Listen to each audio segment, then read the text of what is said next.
आज अचानक सस्ता हो गया सोना। भारत ही नहीं, दुनिया भर में सोने के भाव गिरे हैं। लगातार तीसरे दिन सोना और चांदी की कीमतों में आई गिरावट ने सर्राफा बाजार से लेकर आम खरीदार तक सभी का ध्यान अपनी ओर खींच लिया है। जो लोग पिछले कई महीनों से ऊंचे दामों की वजह से खरीदारी टाल रहे थे, उनके लिए यह समय राहत भरी खबर लेकर आया है। बाजार खुलते ही चांदी में प्रति किलोग्राम लगभग 4000 की बड़ी गिरावट दर्ज की गई। वहीं सोने में भी अलग अलग कैरेट के हिसाब से कमजोरी देखने को मिली। यह गिरावट केवल घरेलू कारणों से नहीं बल्कि अंतर्राष्ट्रीय बाजार की हलचल, अमेरिकी आर्थिक आंकड़ों, डॉलर की स्थिति और वैश्विक तनाव जैसे कारकों के संयुक्त प्रभाव का परिणाम है। ऐसे समय में यह समझना बेहद जरूरी हो जाता है कि यह गिरावट अस्थायी है या किसी बड़े ट्रेंड की शुरुआत, और क्या आने वाले दिनों में सोना चांदी और सस्ते हो सकते हैं।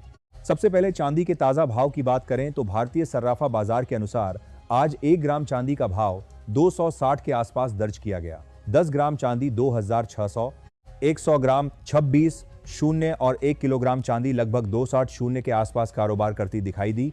हालांकि अलग अलग शहरों में टैक्स और स्थानीय मांग के आधार पर हल्का अंतर संभव है।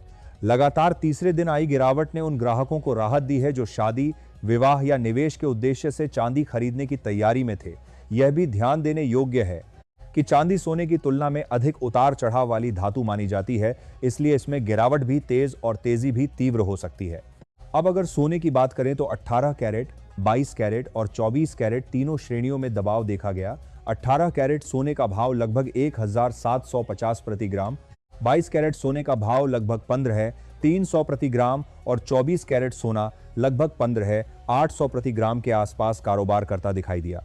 10 ग्राम के हिसाब से देखें तो 22 कैरेट सोना करीब 1,53 शून्य और 24 कैरेट सोना लगभग 1,58 शून्य के आसपास दर्ज किया गया। 24 कैरेट सोने में लगभग 1,200 प्रति 10 ग्राम की गिरावट दर्ज की गई, जो शॉर्ट टर्म के लिहाज से एक महत्वपूर्ण मूवमेंट माना जा सकता है।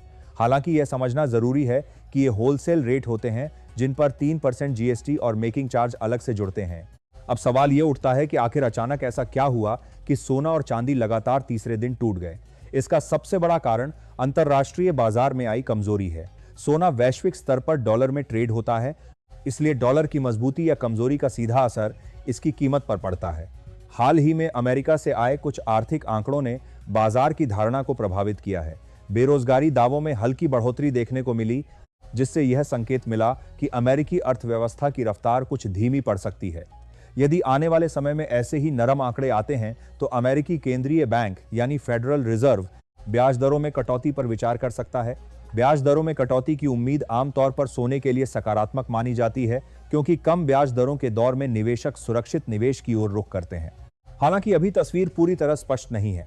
डॉलर इंडेक्स बहुत ज्यादा कमजोर नहीं हुआ है, जिसके कारण सोने में बड़ी तेजी नहीं बन पा रही। जब तक डॉलर में निर्णायक कमजोरी नहीं आती, तब तक सोना बड़े उछाल के लिए संघर्ष करता दिखाई दे सकता है। दूसरी ओर अगर डॉलर मजबूत बना रहता है तो सोने पर दबाव जारी रह सकता है। यही वजह है कि फिलहाल बाजार एक रेंज में ट्रेड करता नजर आ रहा है, जहां गिरावट में खरीदारी और तेजी में मुनाफा वसूली देखने को मिल रही है।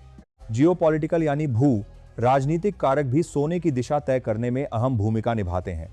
ईरान, इजराइल और रूस, यूक्रेन जैसे वैश्विक तनावों की खबरें आते ही सोना सुरक्षित निवेश के रूप में चमकने लगता है। अगर इन मोर्चों पर शांतिकार समाधान किए हैं कि सोना के बाद वार्ता सफल होती है और तनाव कम होता है, तो बाजार में जोखिम की भूख बढ़ती है।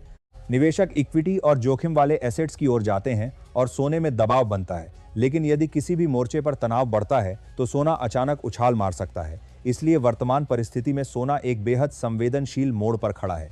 घरेलू स्तर पर भी एक महत्वपूर्ण बदलाव सामने आया है। भारतीय बाजार नियामक सेबी ने गोल्ड और सिल्वर ईटीएफ के वैल्यूएशन नियमों में बदलाव की घोषणा की है, जिसके तहत 1 अप्रैल 2026 से प्राइसिंग भारतीय एक्सचेंज के स्पॉट प्राइस के आधार पर की जाएगी, न कि विदेशी एलबीएमआई रेट पर। यह बदलाव दीर्घकालिक दृष्टिकोण से बेहद अहम माना जा रहा है। इससे घरेलू बाजार की भूमिका मजबूत होगी और भारतीय निवेशकों को स्थानीय मूल्य निर्धारण का लाभ मिलेगा। साथ ही म्यूचुअल फंड्स को 35% तक गोल्ड और सिल्वर में निवेश की अनुमति दिए जाने से संस्थागत निवेश का प्रवाह बढ़ सकता है, जो लंबे समय में कीमतों को सहारा दे सकता है।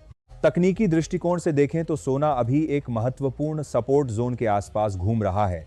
जब भी सोना मजबूत सपोर्ट स्तर के पास पहुंचता है, वहां बड़ी खरीदारी देखने को मिलती है। यदि अंतर्राष्ट्रीय बाजार में और गिरावट आती है तो शॉर्ट टर्म में कमजोरी जारी रह सकती है, लेकिन लंबी अवधि का ट्रेंड अभी पूरी तरह से टूटा नहीं है। पिछले कुछ वर्षों में सोने ने हर बड़ी गिरावट के बाद मजबूत वापसी दिखाई है, इसलिए निवेशकों को केवल 1 या 2 दिन की गिरावट देखकर घबराने की जरूरत नहीं है। चांदी की स्थिति थोड़ी अलग है। चांदी केवल कीमती धातु ही नहीं बल्कि औद्योगिक धातु भी है। इलेक्ट्रॉनिक्स, सोलर पैनल और कई औद्योगिक क्षेत्रों में इसका उपयोग होता है। यदि वैश्विक अर्थव्यवस्था में सुधार के संकेत मिलते हैं तो औद्योगिक मांग बढ़ने से चांदी में तेजी आ सकती है।